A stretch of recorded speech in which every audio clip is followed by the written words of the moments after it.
I think my question is going to be posed at Janice, and it's particular to capitalism. How can we strike the balance between helping the poor and not falling to communism or socialism, especially when you consider the Western world is frowning upon countries which help give handouts, for example, subsidies, as we've seen in IMF, the instructions from IMF. Could you please repeat your question? Okay. When I think you were mentioning about capitalism, and it was interesting, and I was actually thinking if you can, have an opinion, a short opinion on how we can strike a balance between helping the poor, that is eradicating poverty, and not falling to communist tendencies or socialism tendencies, especially when you consider the Western world, that is the developed, most of the developed countries frown upon subsidies and such, handouts. I think we could respond to this one first.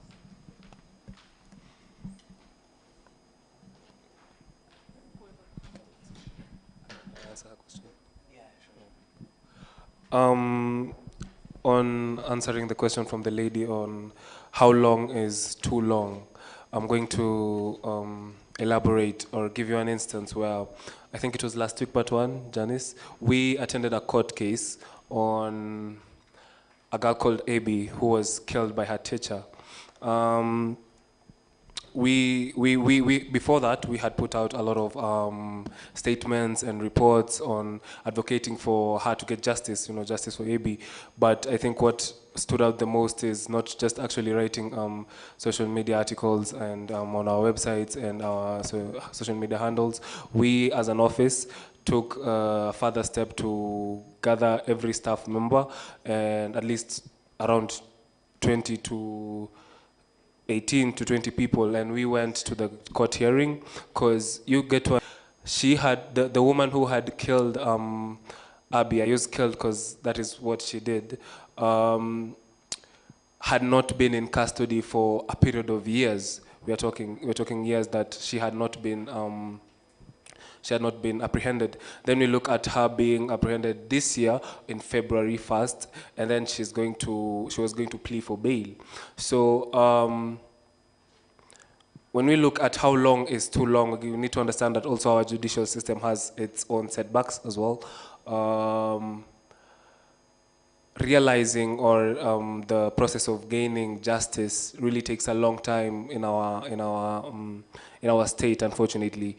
But not losing hope on the justice system. It's not that it's not doing its work. It just takes a lot of time for it to actually come to fruition. So if I were to answer you how long is too long, I really wouldn't give you a really solid based answer on how long is too long, because we really need to look at our own setbacks as well as a state. So, yeah. Yes. Through the moderator, I'd like to answer that. What was your name? Adelaide. Let me give you an example. You've seen this joke where we say, if you ask, broke for you, not for me. Right? Or if you see me in Donholm and I've posted that I'm in Dubai, even you in that moment, you are in Dubai. That's what the government tells us every other time when it comes to investigations. They flex their muscles when they want to, and when it serves them, and when it works. And when they don't, they really just don't. Right? We have seen instances where heavy cases with lots of layers have been pushed very fast through investigations and taken to court, and even the investigators will still ask for even 14 more days to conduct investigations. And in record time, you have certain people maybe taking plea. Sometimes it's good, but all I'm saying is we have seen that if they want to, they will, right? If I like to go back to the issue of police. So in the case of our colleagues here, it took quite long. I'll add in a spanner in the works. If it had political interest or goodwill, it certainly wouldn't have taken that long, yeah? So here we are as civil society, we have to plot and pick an ambassador, maybe at the parliamentary level or at the senatorial level, and just know that in the event that this happens, we want them to go cry foul on the floor or in the house, and we get this moving. And when you hear every panelist requesting you guys to make as much noise as you can, we mean it. We genuinely, really and truly mean it. My colleague Janice mentioned the case of Kianjokoma. Certainly we still appear in that matter, and an update is that the family has already been heard. We are looking towards concluding the hearing, but it would have never been that way if there was no social media uproar. I kid you not, and may their souls rest in eternal peace. They died a painful death, very, very painful, and you actively live through that pain if you are litigating or you're working closely with the family. So I don't know what is too long, but they have shown us time and again that even in their brokenness or in their brokest levels, they can investigate very fast or very slow, depending on the interests. Thank you.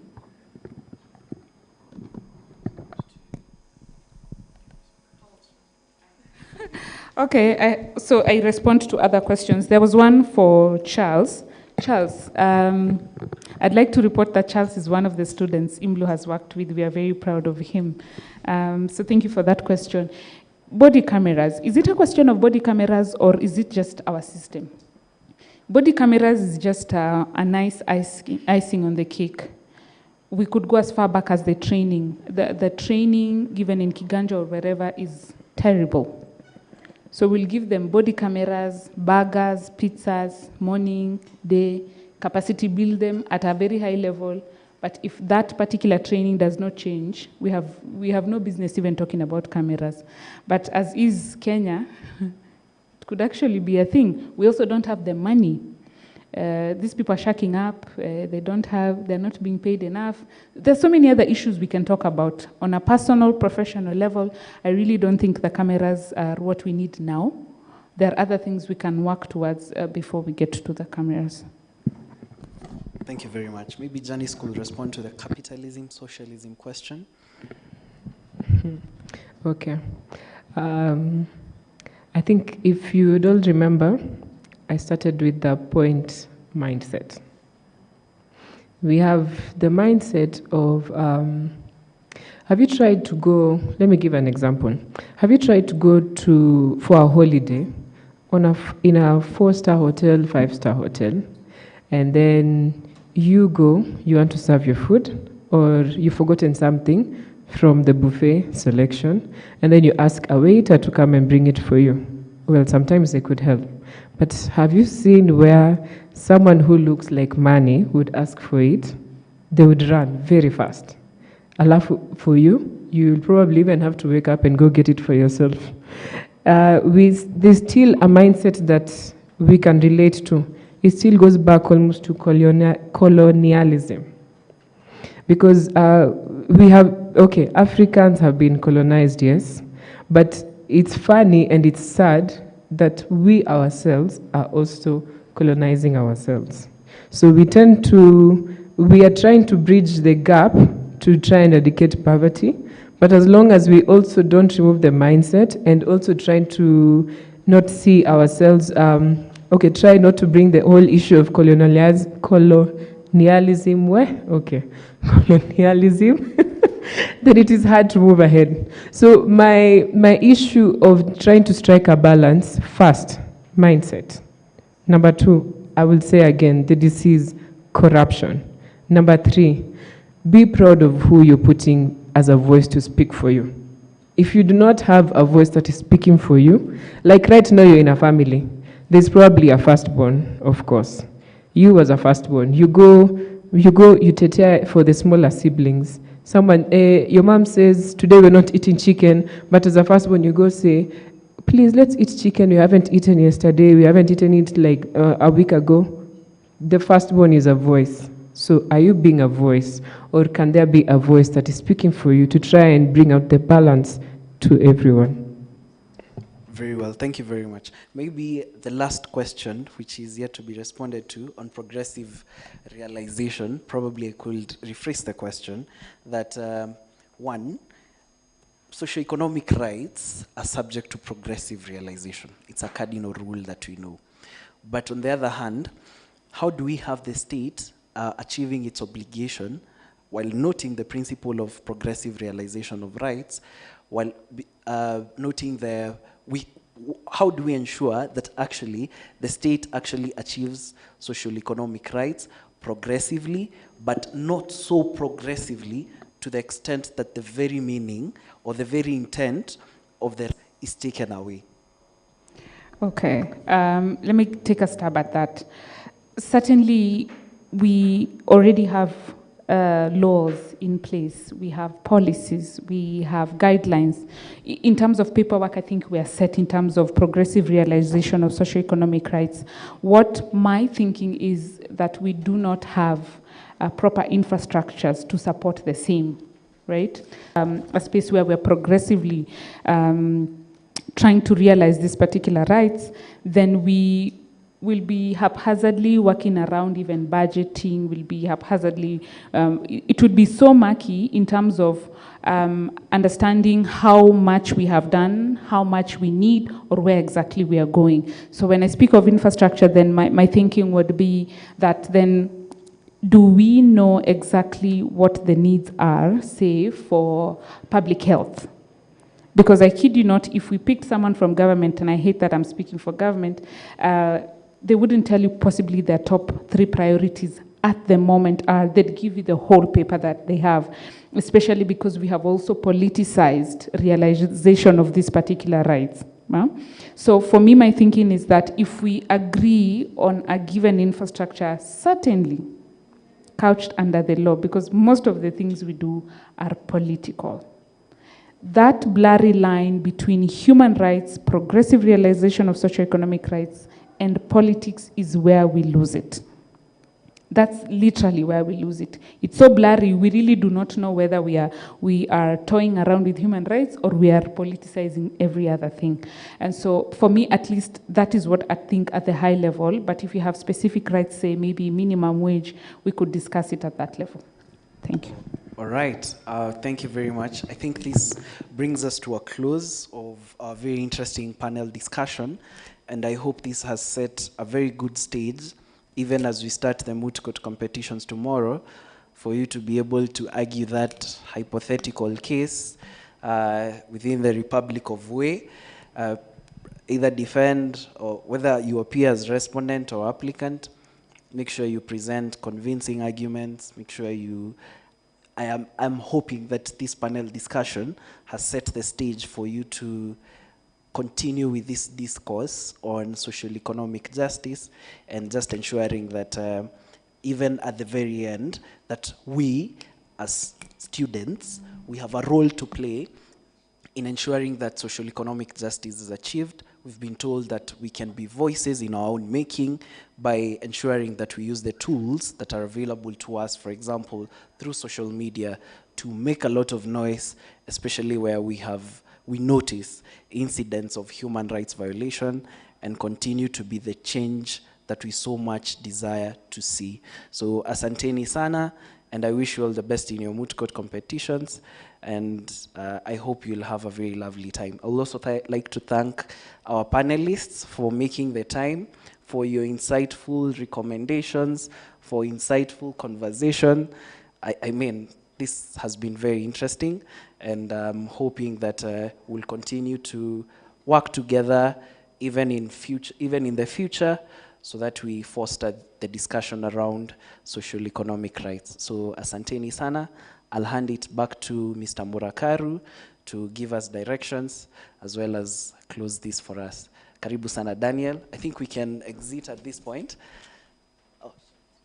Oh, Isabella has something. I want to say this because I'm going to have to do a report for the same, that anyone who's organizing against torture and related violations is also directly organizing against social and economic injustice. I feel like sometimes we leave that aside, but if you're working around torture, then you are in the space of social and economic justice. Thank you. Absolutely. You have something? I was also going to add on, if anyone feels the need or the urge to become a human rights activist, you really don't have to study for it, it's just your voice. And becoming a member of Amnesty International will put you in a better position to do this, because we have circles of conscience which bring out and shed light into injustices that people go through daily. All right, so feel free to reach out, and you can inform your friends to also do the same, so that you, in the spirit of being the change that you want to see in the society.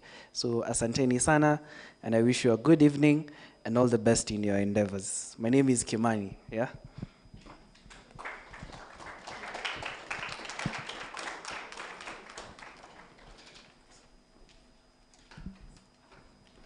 Thank you. Thank you so much, Kimani, and to our members of the panel.